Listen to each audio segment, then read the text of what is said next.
Maka aku melihat di tangan kanan Dia yang duduk di atas tahta itu sebuah gulungan kitab yang ditulisi sebelah dalam dan sebelah luarnya dan dimeterai dengan 7 meterai.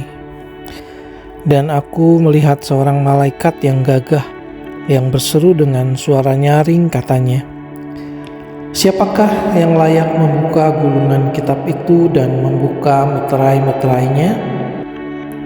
Tetapi tidak ada seorang pun yang di sorga atau yang di bumi atau yang di bawah bumi yang dapat membuka gulungan kitab itu atau yang dapat melihat sebelah dalamnya. Maka menangislah aku dengan amat sedihnya, karena tidak ada seorang pun yang dianggap layak untuk membuka gulungan kitab itu ataupun melihat sebelah dalamnya.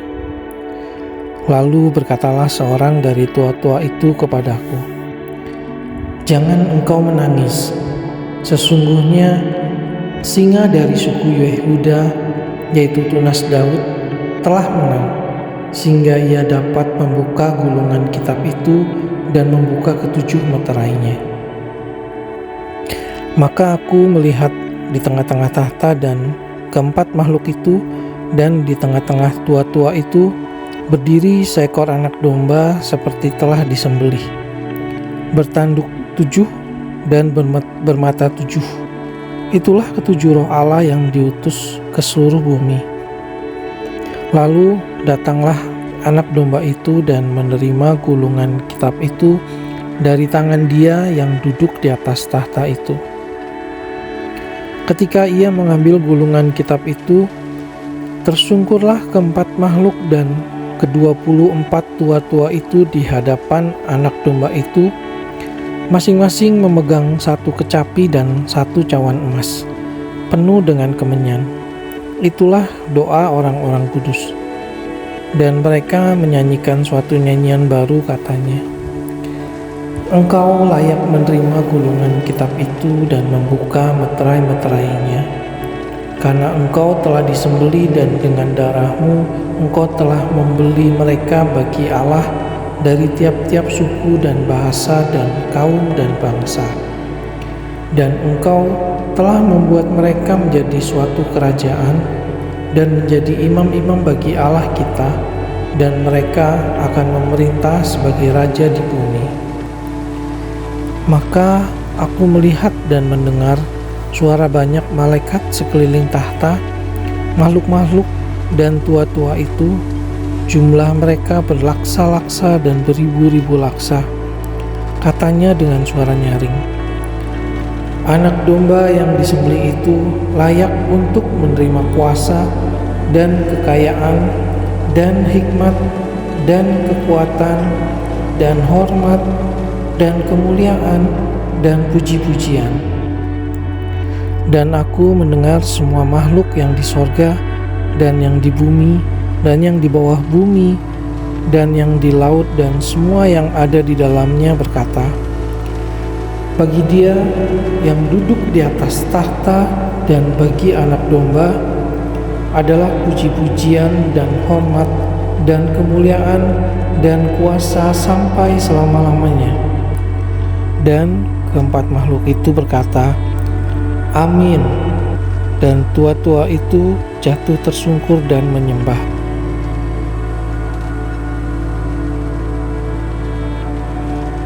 Maka aku melihat anak domba itu membuka yang pertama dari ketujuh meterai itu, dan aku mendengar yang pertama dari keempat makhluk itu berkata dengan suara bagaikan bunyi guruh, "Mari." Dan aku melihat sesungguhnya ada seekor kuda putih, dan orang yang menungganginya memegang sebuah panah, dan kepadanya dikaruniakan sebuah mahkota. Lalu ia maju sebagai pemenang untuk merebut kemenangan. Dan ketika anak domba itu membuka meterai yang kedua, aku mendengar makhluk yang kedua berkata, "Mari." Dan majulah seekor kuda lain, seekor kuda merah padam, dan orang yang menungganginya dikaruniakan kuasa untuk mengambil damai sejahtera dari atas bumi, sehingga mereka saling membunuh dan kepadanya dikaruniakan sebilah pedang yang besar. Dan ketika anak domba itu membuka meterai yang ketiga, aku mendengar makhluk yang ketiga berkata, "Mari." Dan aku melihat sesungguhnya ada seekor kuda hitam, dan orang yang menungganginya memegang sebuah timbangan di tangannya. Dan aku mendengar seperti ada suara di tengah-tengah keempat makhluk itu berkata, "Secupak gandum sedinar dan 3 cupak jelai sedinar. Tetapi janganlah rusakkan minyak dan anggur itu." Dan ketika anak domba itu membuka meterai yang keempat, aku mendengar suara makhluk yang keempat berkata, "Mari." Dan aku melihat sesungguhnya ada seekor kuda hijau kuning, dan orang yang menungganginya bernama Maut, dan kerajaan maut mengikutinya. Dan kepada mereka diberikan kuasa atas 1/4 dari bumi untuk membunuh dengan pedang dan dengan kelaparan dan sampar dan dengan binatang-binatang buas yang di bumi. Dan ketika anak domba itu membuka meterai yang kelima, aku melihat di bawah mezbah jiwa-jiwa mereka yang telah dibunuh oleh karena firman Allah dan oleh karena kesaksian yang mereka miliki. Dan mereka berseru dengan suara nyaring, katanya, "Berapa lamakah lagi, ya penguasa yang kudus dan benar, Engkau tidak menghakimi dan tidak membalaskan darah kami kepada mereka yang diam di bumi?"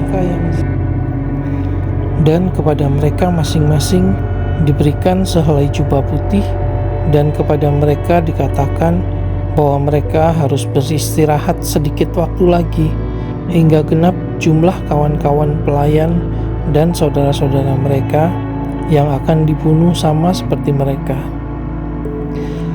Maka aku melihat ketika anak domba itu membuka meterai yang ke-6, sesungguhnya terjadilah gempa bumi yang dahsyat, dan matahari menjadi hitam bagaikan karung rambut, dan bulan menjadi merah seluruhnya bagaikan darah. Dan bintang-bintang di langit berjatuhan ke atas bumi bagaikan pohon ara menggugurkan buah-buahnya yang mentah apabila ia digoncang angin yang kencang. Maka menyusutlah langit bagaikan gulungan kitab yang digulung, dan tergeserlah gunung-gunung dan pulau-pulau dari tempatnya. Dan raja-raja di bumi dan pembesar-pembesar serta perwira-perwira dan orang-orang kaya serta orang-orang berkuasa dan semua budak serta orang merdeka bersembunyi ke dalam gua-gua dan celah-celah batu karang di gunung. Dan mereka berkata kepada gunung-gunung dan kepada batu-batu karang itu, "Runtuhlah menimpa kami dan sembunyikanlah kami terhadap Dia yang duduk di atas tahta dan terhadap murka anak domba itu. Sebab sudah tiba hari besar murka mereka, dan siapakah yang dapat bertahan?"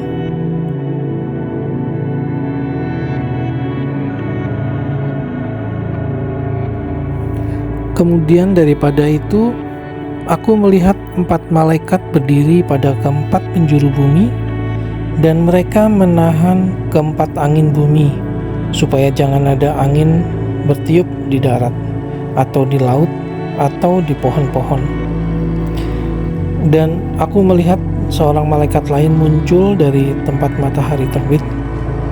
Ia membawa meterai Allah yang hidup, dan ia berseru dengan suara nyaring kepada keempat malaikat yang ditugaskan untuk merusakkan bumi dan laut. Katanya, "Janganlah merusakkan bumi atau laut atau pohon-pohon sebelum kami memeteraikan hamba-hamba Allah kami pada dahi mereka." Dan aku mendengar jumlah mereka yang dimeteraikan itu 144.000 yang telah dimeteraikan dari semua suku keturunan Israel. Dari suku Yehuda 12.000 yang dimeteraikan, dari suku Ruben 12.000, dari suku Gad 12.000, dari suku Asyer 12.000, dari suku Naftali 12.000, dari suku Manasye 12.000, dari suku Simeon 12.000, dari suku Lewi 12.000, dari suku Isakhar 12.000, dari suku Zebulon 12.000, dari suku Yusuf 12.000, dari suku Benyamin 12.000.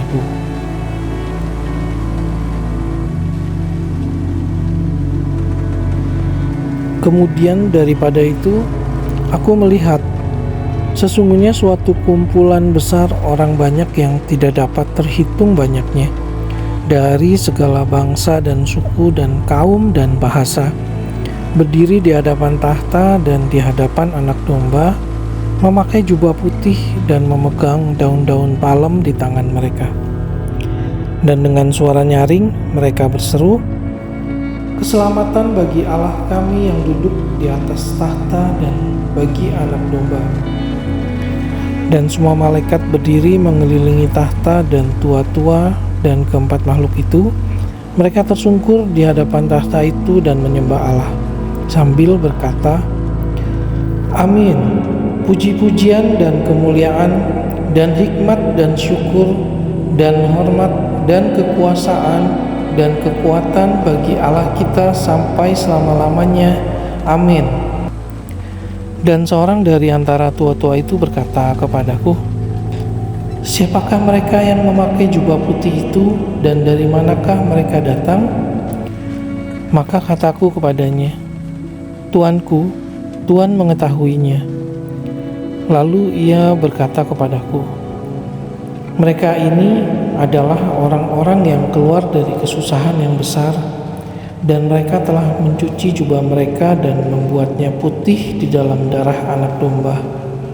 Karena itu, mereka berdiri di hadapan tahta Allah dan melayani Dia siang malam di bait sucinya. Dan Ia yang duduk di atas tahta itu akan membentangkan kemahnya di atas mereka. Mereka tidak akan menderita lapar dan dahaga lagi, dan matahari atau panas terik tidak akan menimpa mereka lagi.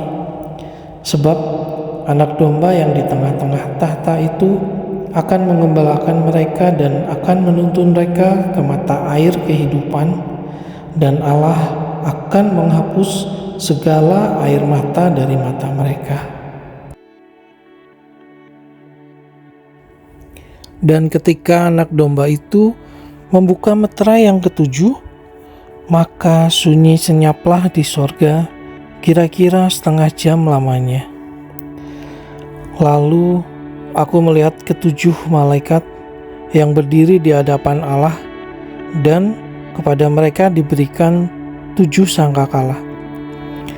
Maka datanglah seorang malaikat lain, dan ia pergi berdiri dekat mezbah dengan sebuah pedupaan emas, dan kepadanya diberikan banyak kemenyan untuk dipersembahkannya bersama-sama dengan doa semua orang kudus di atas mezbah emas di hadapan tahta itu. Maka naiklah asap kemenyan bersama-sama dengan doa orang-orang kudus itu dari tangan malaikat itu ke hadapan Allah. Lalu malaikat itu mengambil pedupaan itu, mengisinya dengan api dari mezbah dan melemparkannya ke bumi. Maka meledaklah bunyi guruh disertai halilintar dan gempa bumi.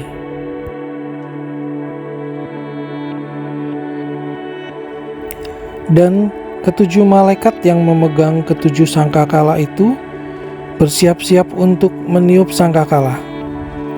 Lalu malaikat yang pertama meniup sangkakalanya, dan terjadilah hujan es dan api bercampur darah, dan semuanya itu dilemparkannya ke bumi.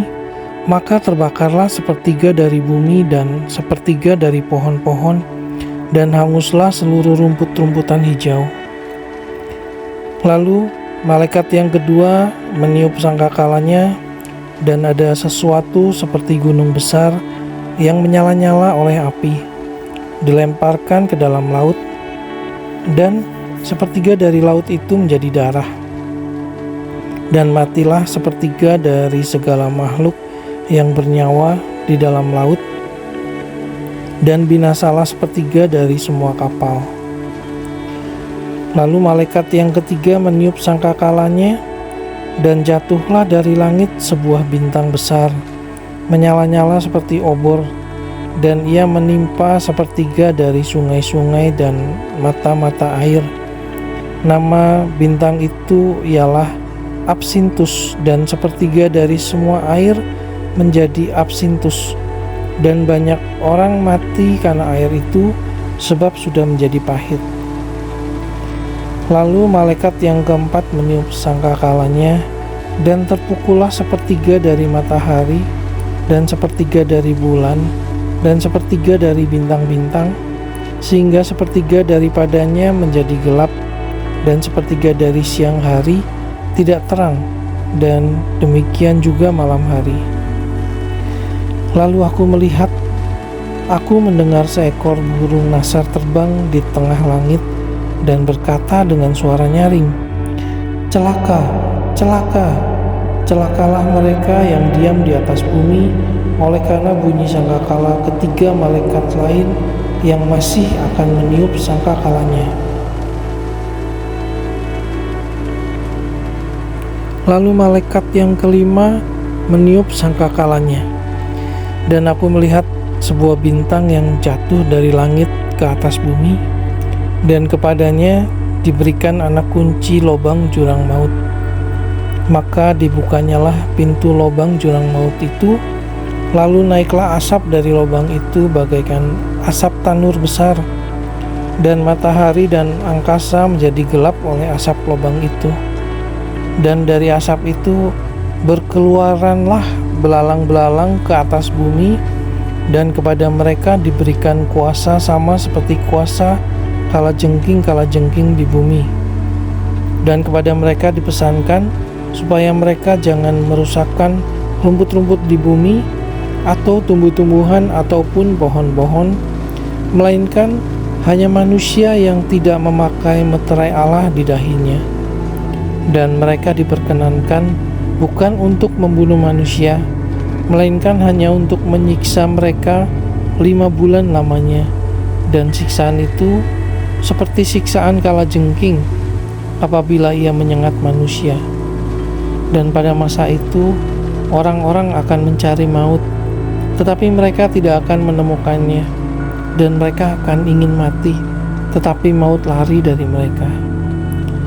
Dan rupa belalang-belalang itu sama seperti kuda yang disiapkan untuk peperangan, dan di atas kepala mereka ada sesuatu yang menyerupai mahkota emas, dan muka mereka sama seperti muka manusia, dan rambut mereka sama seperti rambut perempuan, dan gigi mereka sama seperti gigi singa, dan dada mereka sama seperti baju sirah, dan bunyi sayap mereka bagaikan bunyi kereta-kereta yang ditarik banyak kuda yang sedang lari ke medan peperangan.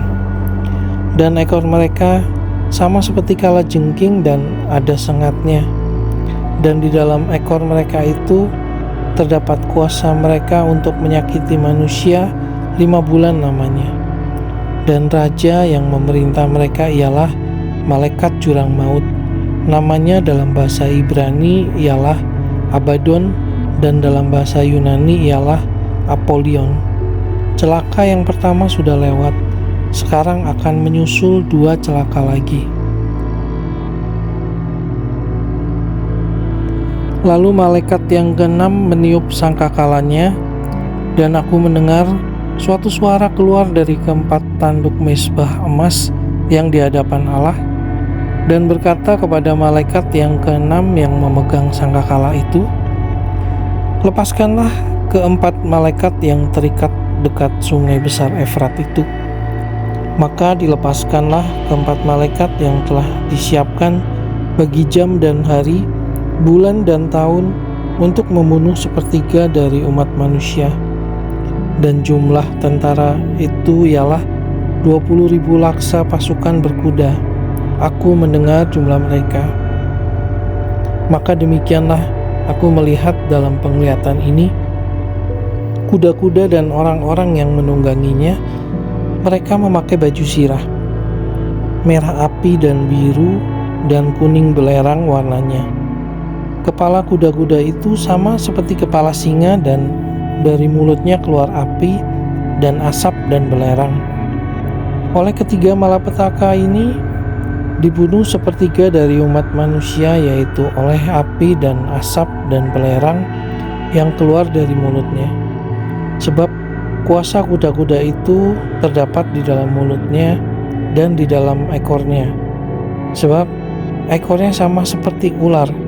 Mereka berkepala dan dengan kepala mereka itu mereka mendatangkan kerusakan. Tetapi manusia lain yang tidak mati oleh malapetaka itu tidak juga bertobat dari perbuatan tangan mereka. Mereka tidak berhenti menyembah roh-roh jahat dan berhala-berhala dari emas dan perak, dari tembaga, batu, dan kayu yang tidak dapat melihat atau mendengar atau berjalan.